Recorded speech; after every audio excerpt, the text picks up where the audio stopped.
Derek Jeter, the GOAT, is back in MLB The Show 23. Not only is he back, but he's also going to be the cover athlete for all the deluxe editions of the game, which you will be able to pre-order starting February 6th or in roughly 3 days and 12 hours. We got a ton of things to discuss, starting with the version details for each edition of the game, then which is the best version for you because it's different for everyone, and then when you should buy the game because the time frame on that is also different from everyone. Last Gen Standard Edition is pretty simple. You're getting the game for either the PS4 or the Xbox One or the Nintendo Switch, and all you're getting in addition to paying $59.99 plus taxes is going to be 5,000 stubs. Current Gen Standard Edition, on the other hand, is more for the PS5 and Xbox Series X and S, but it does have dual entitlement, so if you want to, you could download the PS4's version of the game and also play the PS4's version of the game. Now, why would you do that, you might be asking? Well, sometimes people say that the game runs a lot smoother on a previous gen's version of the game than current gen's version of the game,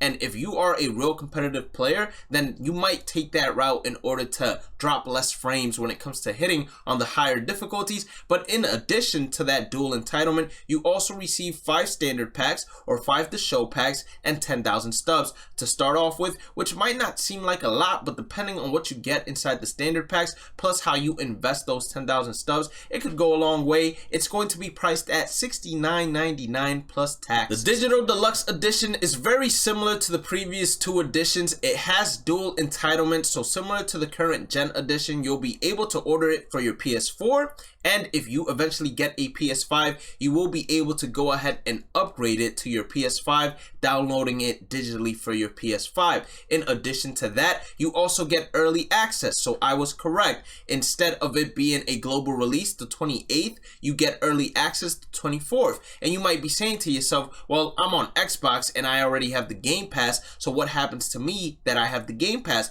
Well, if you're on Xbox and got the Game Pass, I have been told that there is a discounted price in order for you to receive early access as well. So that to me is a steal because you get the game plus early access and you don't even have to pay full price. Now, if you want the Digital Deluxe Edition, it's going to be $99.99 plus taxes. You get it for the PlayStation 4, as previously mentioned, due to dual entitlement, PlayStation 5, Xbox One, Xbox Series X, S, and the Nintendo Switch. In addition to everything, it has a lot more goodies and a lot more packs as well than the next version. So you get 1 Captain's Choice pack. We don't know too much information in regards of the Captain's Choice pack. It could be either captains from previous teams such as Jason Varitek, David Wright, and Adrian Beltre included. We don't know if we even have the rights to those legends, but I'm just throwing those names out there. Or it could be something similar to what other game modes do, where they name the best player of certain teams inside the MLB the captain of the team, and they give us a diamond version of that card to choose from, similar to Team Affinity Season 1, but this would be who fans or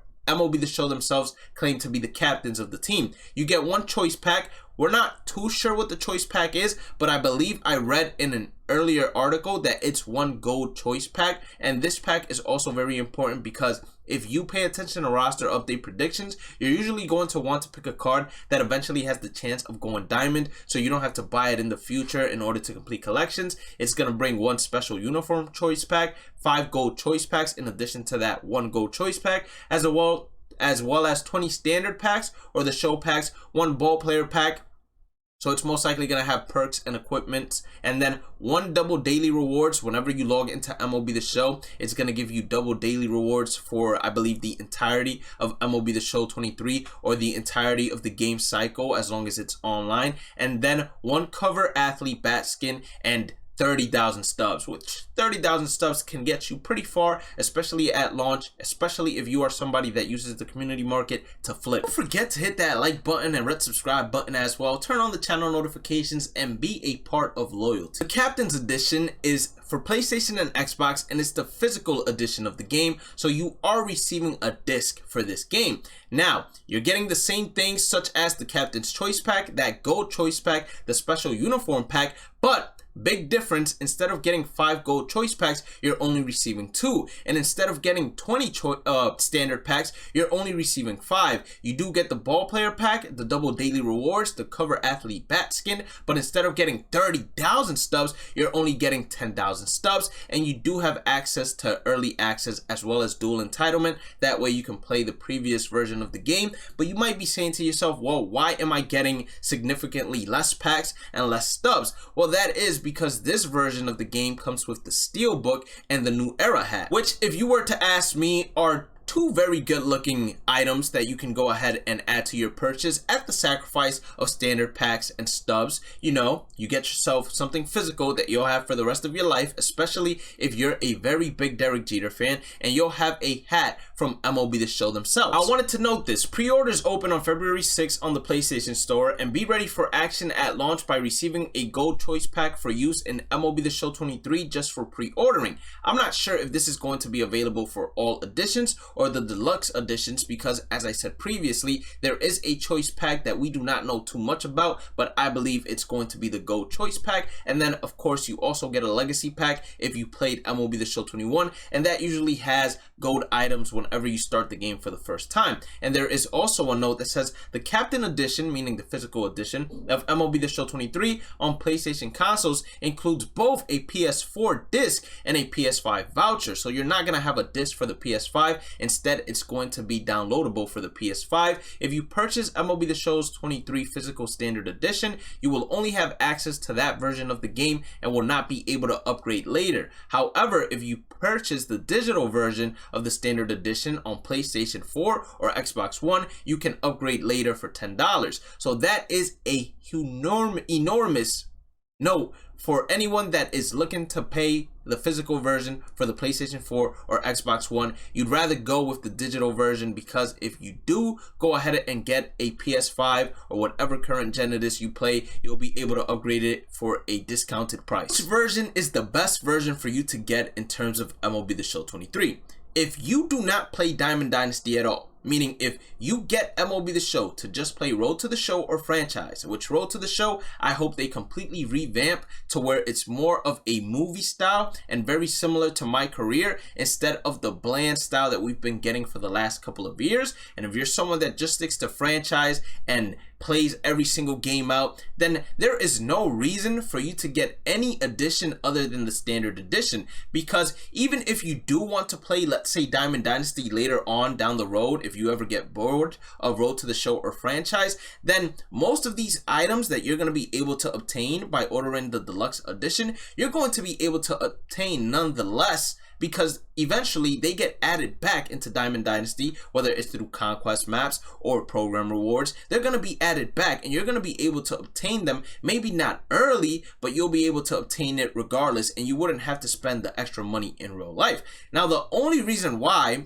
if you're not a Diamond Dynasty player, that you would bypass the standard editions of the game is if you would like to play the game early, meaning you want to play Road to the Show early, get a head start on it, or if you want to play franchise early and get a head start on it. But to me, I don't know if the price tag is worth playing it 4 days early. When it comes to the deluxe editions, it's pretty simple. You are a Diamond Dynasty player, you can still enjoy playing Road to the Show, and you can still enjoy playing franchise and what other game modes MLB The Show has to offer. But the reason you're getting this primarily is for Diamond Dynasty. Now, if you're not too big on having physical items and could care less about having a hat or anything to hold with sentimental value for the future of MLB The Show or the future of your life in general, then just get the digital deluxe edition. Why? Because it has the most packs, so you get the most bang for your buck inside the marketplace in terms of buying standard packs as opposed to getting standard packs for free or essentially the price you pay, and you get 30,000 stubs as opposed to only getting 10,000 stubs. So you get a lot more bang for your buck in terms of Diamond Dynasty, and you have a lot more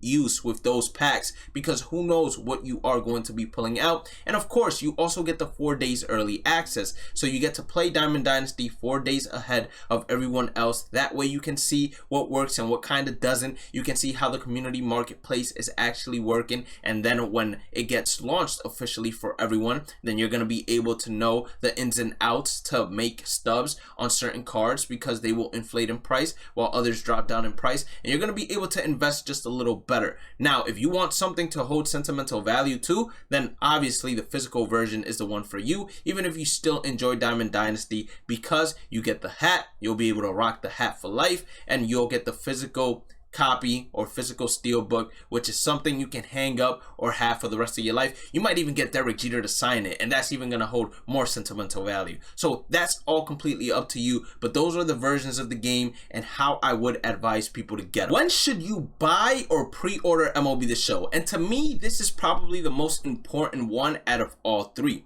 Why? Because a lot of people say it's the same game, so why would I go ahead and buy it again? If you're one of these people that think that MLB The Show is just a copy and paste each and every single year with updated rosters, then I would not go ahead and buy it again or pre-order it just because Derek Jeter is on it. I would wait until the gameplay comes out. I would wait until the game modes come out in terms of trailers and all of that. And then I would say to myself, okay, is it worth making this investment? If it's not, then clearly you would not want to pre-order it. Now, if you're also one of those that say to yourselves, I don't want to play a bad Diamond Dynasty version of the game, I don't want to play a game where the gameplay is bad, then just like the previous advice, I would wait until we get 1 to 2 weeks worth of feedback. I wouldn't even count the early access's 4 days as feedback, because MLB The Show last time updated or gave us a patch when the game globally released that pretty much changed the entire landscape of the game,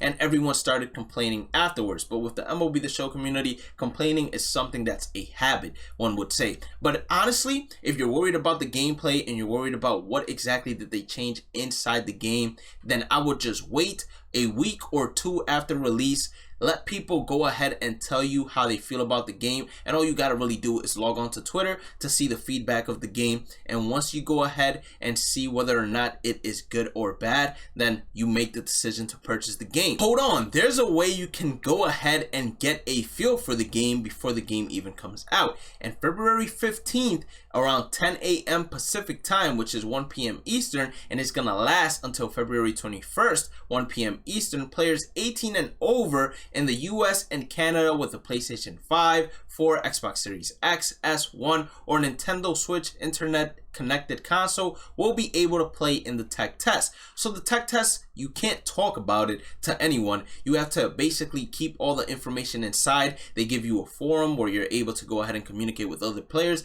and get feedback, but you get a feel for the game, how it's going to play on launch. Even though it's not the final product, usually it's very similar to the final product, so you get a feeling and you get to decide to yourself, hey, did they switch or did they make enough changes from MLB The Show 22's gameplay into MLB The Show 23's gameplay for me to say, yes, I am going to 100% go ahead and purchase the game or pre-order it whenever it is released and it is allowed to be. Make sure you guys go ahead and hit that like button, subscribe button, turn on the channel notifications. Inside the description box, we got my social media links, which you will want to be following, because we're going to be doing MLB The Show 23 giveaways, as well as how to become a member of the channel if you want to take an extra step into supporting me. Have a blessed day and night. Stay positive, stay safe, stay blessed, and I will catch you all in the next one. Peace out.